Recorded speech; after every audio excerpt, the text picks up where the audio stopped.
couple of days ago, I uploaded my Windows 11 tweaks video. I showed you guys how to bypass Windows Online installation using bypass NRO. And then Windows came in and be like, hey, we're going to remove that bypass and make that tutorial outdated by the time you posted it. Great work as always, Microsoft. You totally screwed me and so many others who are about to use your spyware-ridden operating system. Is there an alternative? Yes, at the time, the alternative is to apply a registry tweak that restores the bypass NRO. I have included the command in my last tutorial, but it's on the last minute of the tutorial, and it's definitely complicating for most users. Don't worry, there's a much easier way that works, even in the current Windows 11 installation. Once you boot up the Windows 11 setup, open the command prompt and type in start ms-cxh:/local only. This command lets you create a local account and bypasses all that dumb installation kerfuffle, and I have also included this in the description of my last tutorial too. How long will this bypass last? Honestly, I have no idea. They're removing the bypass for security reasons, but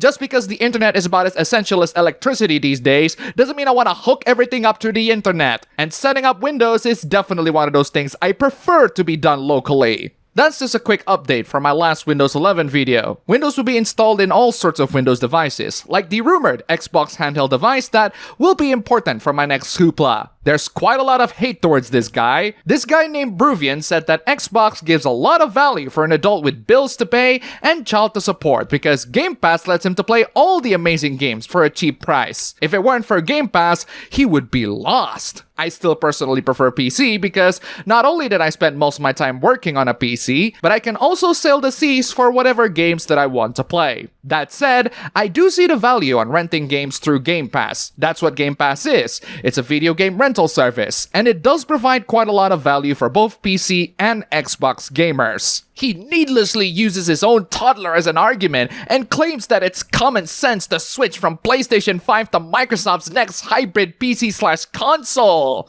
Well, common sense is an opinion for sure, but I do see the argument of switching from PlayStation 5 to the rumored Xbox handheld that supports Windows and Steam, and therefore PlayStation games that will release on Steam or on the 7 Seas if you desire. I see his point, but I would say that PS5 gamers do get their exclusive games first, including the upcoming Grand Theft Auto 6. But then again, that's also available on Xbox. But then again, it's not available on PC, which is what the next rumored Xbox handheld is. It's a Windows device, and therefore a PC, not an Xbox. I say it really depends on which games you want on a platform and how long you've been building your games on that platform. Lots of factors to consider when switching from one console to the next, so I can't exactly say that it is common sense for a PlayStation gamer to switch to PC, but I can see why someone would make that switch. The hate towards Xbox Game Pass and people that dare to say that Xbox Game Pass is great value leads to PlayStation fanboys just inserting themselves in conversations. Understand, there will always be folks who instead prioritize quality or what's most appealing, at least if they have the money to do so.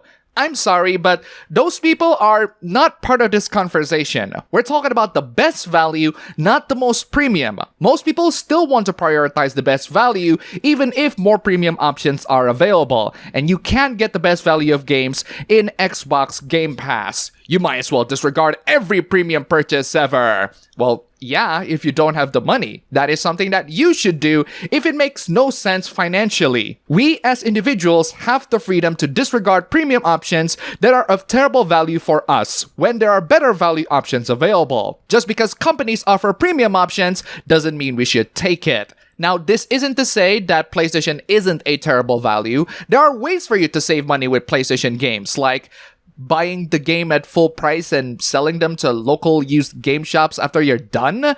What are you on about? You still have to pay $70. You get discounts only if you're lucky and the coupons are available. And if we're talking about Nintendo Switch 2 games, $80 digital or $90 physical. Seriously, what is wrong with you, Nintendo? You don't get the value until you beat the game and sell the game later. Buying the game and then selling it after you're done is not value, or at least it's not Game Pass value, and that's assuming that the game comes with a physical copy. Sorry to all the PlayStation fanboys, but you are still not offering anything of value compared to Xbox Game Pass. The thing about Xbox Game Pass is that it also works on PC, but man, it sucks to be a PC gamer right now. The price of hardware hardware is rising, the new games are being released, but they are poorly optimized for even the most top-of-the-line hardware. Big hardware manufacturers like Nvidia prioritize data centers and AI over video games. It sucks being a PC gamer right now.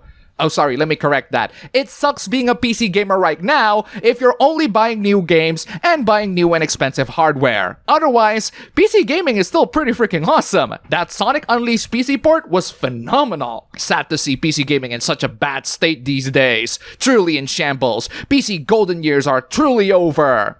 No, PC is not in a bad state because Assassin's Creed Shadows run like crap. The golden years of PC gaming is debatable, but I can tell you this, you can still play other games that are arguably better than the latest Ubisoft slop. I'm sorry, what is the statistics? December 2024 customers spending Microsoft published games, and most of them buy the game on PlayStation.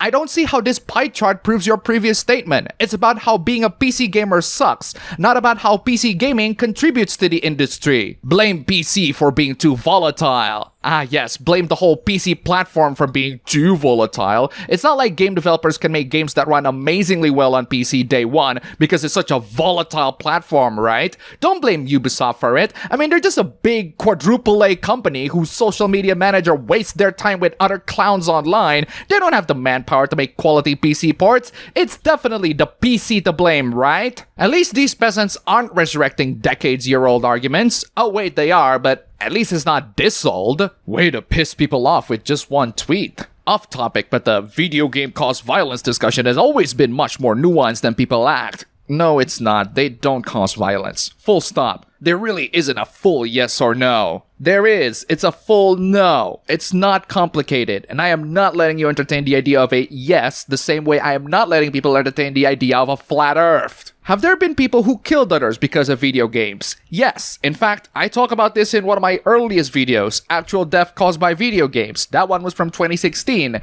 and I started it because of this article where an Indonesian played games online and unfortunately passed away because apparently he was exhausted. But no, it's about video games causing violence, not causing deaths. And yes, that has happened, but there are other factors that make that happen. Check out Daniel Petrick. He killed his parents over Halo 3. Coffee House Crime did a video on him if you want more details. Go watch that and tell me with a straight face that it's the video game's fault. Alright, let's go back to talking about video games. This time we move on to greedy video game companies. Nintendo Switch 2 is finally announced, and it will be released in June at a staggering $450.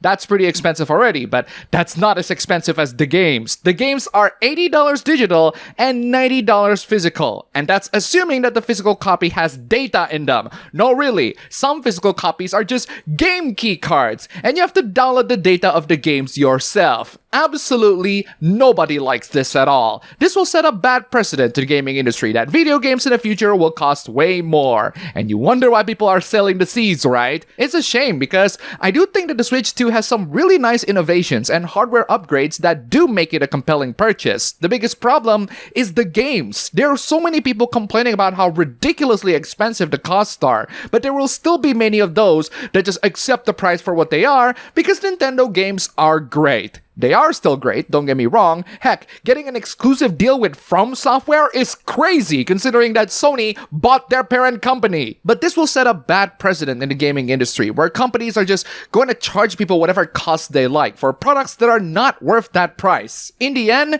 it doesn't really matter whether we buy good stuff or bad stuff. The industry will continue to progressively get worse no matter what people chose to buy with their money. I recommend buying any of the handheld gaming PCs. They're a much better deal than what Nintendo is offering with their Switch 2. Alright, let's conclude this whole gaming debacle with not gaming, but still very funny. I see lots of accounts that just post clips of movies and never bother naming the movie. This one right here is particularly egregious because 1, it's Indonesian and you're bringing shame to my lovely country, and 2, it claims that the movie in question is really fun. What is the movie, you might ask? Dragon Ball Evolution. Yes, this account just posted a clip of Dragon Ball Evolution and claimed that the movie is fun. How dare you make such a ridiculous claim with such pride and arrogance? How minuscule does your taste in movies must have been to make a claim this irrefutably and universally despised? Unsurprisingly, this got plenty of Indonesians wanting to annihilate this account for posting what amounts to hate speech to anyone who has even a tiny nanometer of a taste in movies. This person claims that they got traumatized watching this movie.